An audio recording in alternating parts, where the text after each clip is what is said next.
अगं ए कविते, काय जेवायचं नाही का तुला? नाही जेवायचं. का ग? अगं रागिनी ताईची वाट बघतीया. ती येऊस तवर उपाशी राहणार आहेस वय? वय वय काय म्हणणं आहे तुझं? नाही, माझं काय बी म्हणणं नाही. तू राहा उपाशी. आत्ता कविते इथेच थांब. अगं रागिनताई आल्या बघ. कविता नमस्कार, कशी आहेस? बरी आहेस ना? वय किती उशीर लावलाय? अगं कालच तिकीट काढायला गेले होते पण तिकीटच मिळालं नाही. अरे देवा. आजचं मिळाल्याबरोबर आले. बरं बरं चल चल, अगदी जेवायच्याच टायमाला आली बघ. गरम गरम जेवून घेऊया. बर दे. चल. काय ममद्या निवांत बसलाय, कसला विचार करतोयस र? खरोखर कविता म्हणजे पुनवाचा चांद आहे. आज त्या चांदाला गिराण लागणार आहे. ए गिराण कधी बघायचं नसतं. चल जलशाचा टाइम झालाय, चल. चांद म्हटलं तर गिराण लागणारच. कविते, तुला असं नाही वाटत की तू चुकीच्या मार्गावर चाललीयस? ताई मला समद कळतंय, पण जग इतकं पुढं पुढं चाललंय आणि आमची परंपरा मात्र हितच आहे. समोरच्यानं फड उभा करून द्यायचा आणि आपल्या पोटापाण्याची सोय करायची. या मावशीच्या उपकारातनं तरी सुटल मिया. तिनंच मला लहानाची मोठी केली ना. त्यासाठी तू स्वतःचं बलिदान करायला निघालीस? कविता, देवाने जशी मला गळ्याची साथ दिली तशी तुला ताल आणि घुंगराची साथ दिली.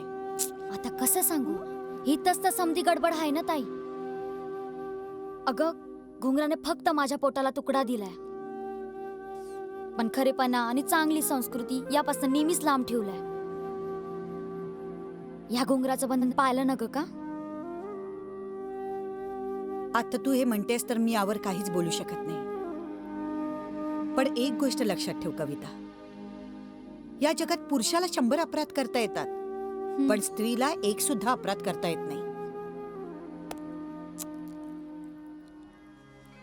कविता, तुझ्या घुंगराचा आणि माझ्या गळ्याचा संबंध राहील ना राहील, पण माझी माया मात्र तुझ्यावर मी मरेपर्यंत राहील. हे माझं वचन आहे तुला. ताई तू किती चांगली आहेस ग, किती चांगली आहेस.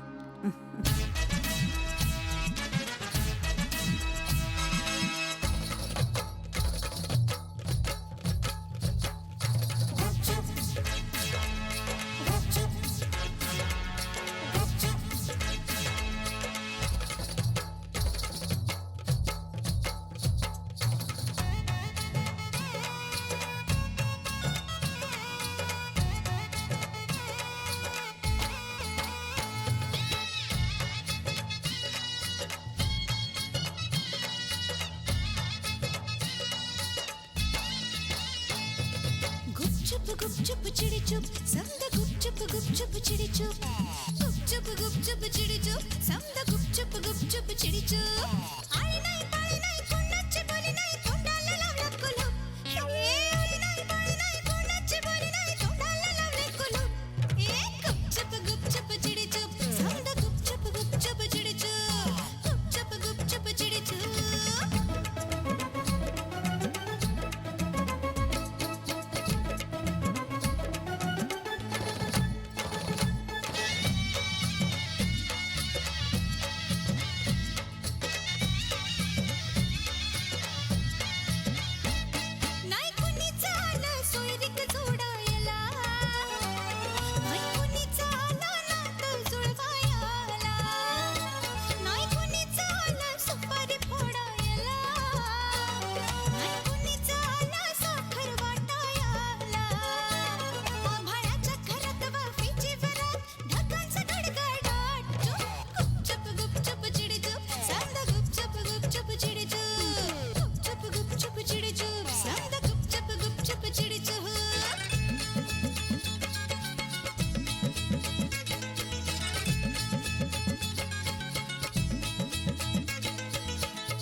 जावई बापू. आमच्यात कमावती पोर म्हणजे लक्ष्मीच असती. आणि तुम्ही आमच्या लक्ष्मीलाच घेऊन चाललात होय? आ? अहो आम्ही जगायचं कसं? माझी तर पोर आता लहान आहे. हा ती कशी कमवणार? आ? उद्या पैसे पाठवून देतो. चल. विचारून घे. किती? तुम्ही आयुष्यात पाहिले नसतील इतके. हम्म.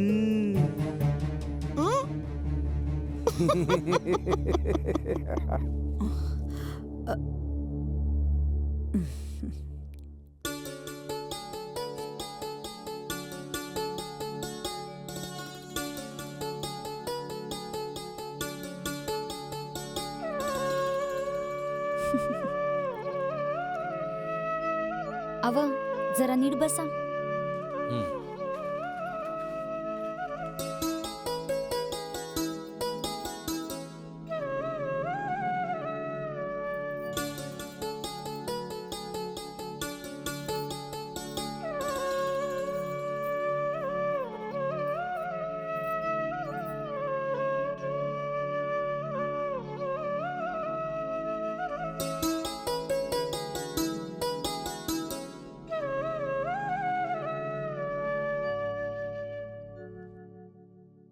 म्या पायात घुंगरू बांधलं नसतं तर किती किती बरं झालं असतं ना.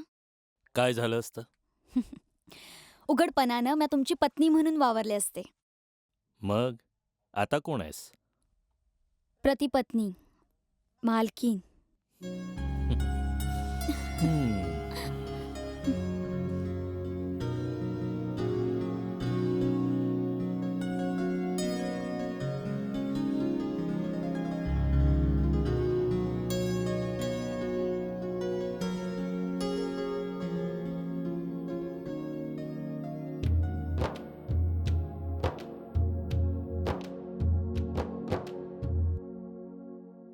मी जे करतो ते हक्कानी करतोय.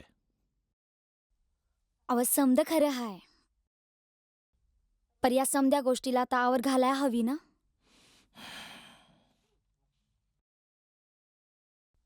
नदीवर आता बाण घातला गेलाया. पाणी अडलं गेलंया. मी आई होणार आहे. हं? कोणाची? तुमच्या बाळाची. आणि कोणाची? म्हणजे मी आई होणार आहे, ते पण तुमच्या बाळाची. बघा बघा कवापासूनच बाळ हुंदडाया लागलंय. म्हणजे तू गरोदर आहेस? व्हय की. अव त्या दिवशी इकत्या वांत्या झाल्या की माझा जीव घाबरा झाला. मग कळलं भानगड काय हाय ती. तेव्हापासून मला चिंचा आवळं असं आंबाट खावंसं वाटतंय. आणि म्या खाते बी. मला हे सगळं नको आहे. असं काय बोलताय? काय न गय? तुझं बाळणपण मला नको आहे. तू अशीच राहा बिनबाळाची. पण का? का सांगतो. उद्या जर मुलगा झाला ना तर त्याला ढोलकीवाला किंवा पेटीवाला बनवशील. मुलगी झाली तर तिच्या पायात घुंगरू बांधून तिला नाचणारीन बनवशील. तुझ्यावर जीव जडला ना हा केवळ एक अपघात होता कविता, नृत्याच्या आवडीतून निर्माण झालेला. माझं रक्त हे प्रतिष्ठेने जगलं पाहिजे आणि ते तू होऊ देणार नाहीस. कारण तुझी परंपरा आहे ती मातृसत्ताक. अव मालक असं करू नका.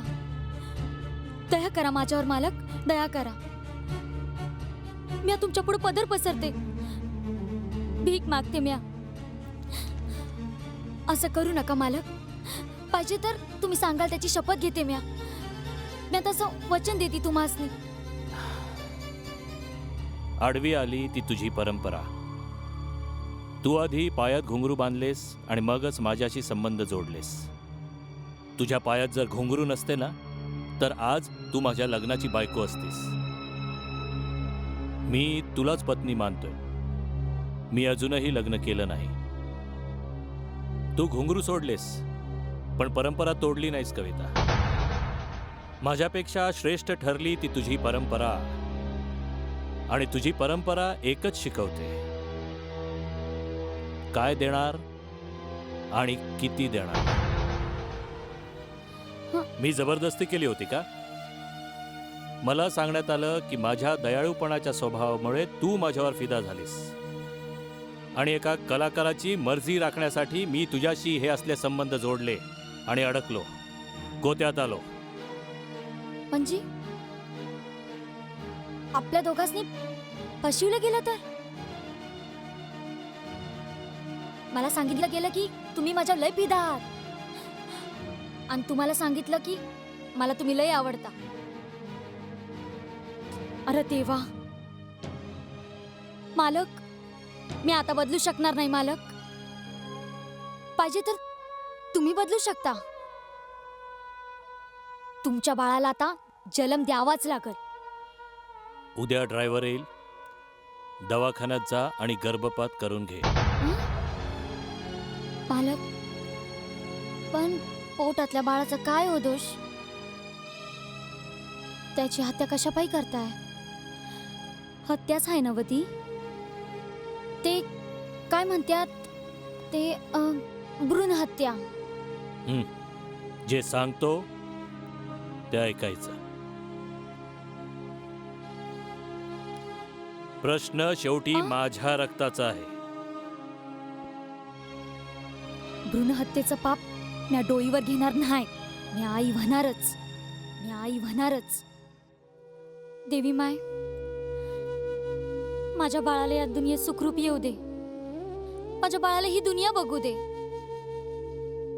एकदा काय माझं बाळ आलं ना, का म्याच येईल की तुझ्याकडे हसत हसत. माझं शबूत हाय. मी वचन देते तुला तसं. देवी माय, फक्त तुझा हात माझ्या डोक्यावर ठेव माय. फक्त हात डोक्यावर ठेव.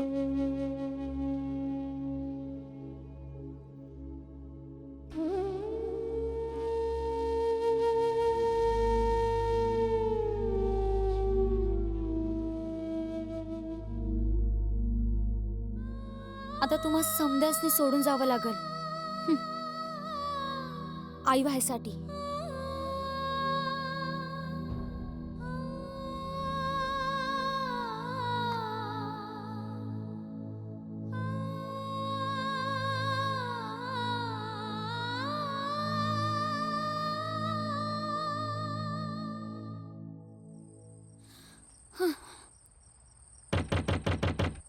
कोण आहे? आले आले ताय, आले.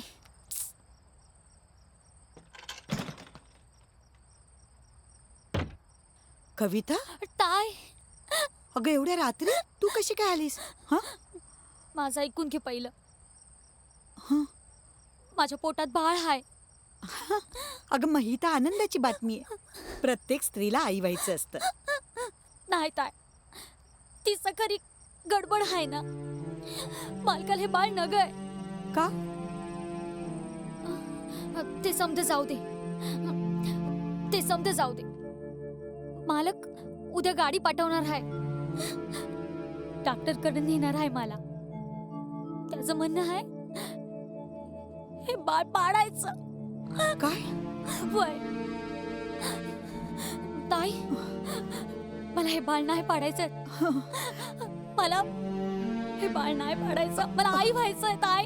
कविता, रडू नको. हे बघ, कसल्या पेचात सापडलेस ग तू. काय करणार आहेस? मी ठरवलंय, मालकाचा ससेमिरा चुकल्यावर पुढे काय ते ठरूया. तोपर्यंत ही ठेव. काय आहे याच्यात? पैका. पैसा? वय. अगं मग तू माझ्याकडे कशाला? तू घेऊन जा, तुला गरज आहे याची. नाही नाही ताय, मी दोन दोन वजी नाही घेऊ शकणार. अन माझ्या विश्वासातली फक्त तूच आहेस. बाकी कोणी नाही. बाकी कोणी नाही. कविता, अगं माझ्या ऐक तरी. कविता,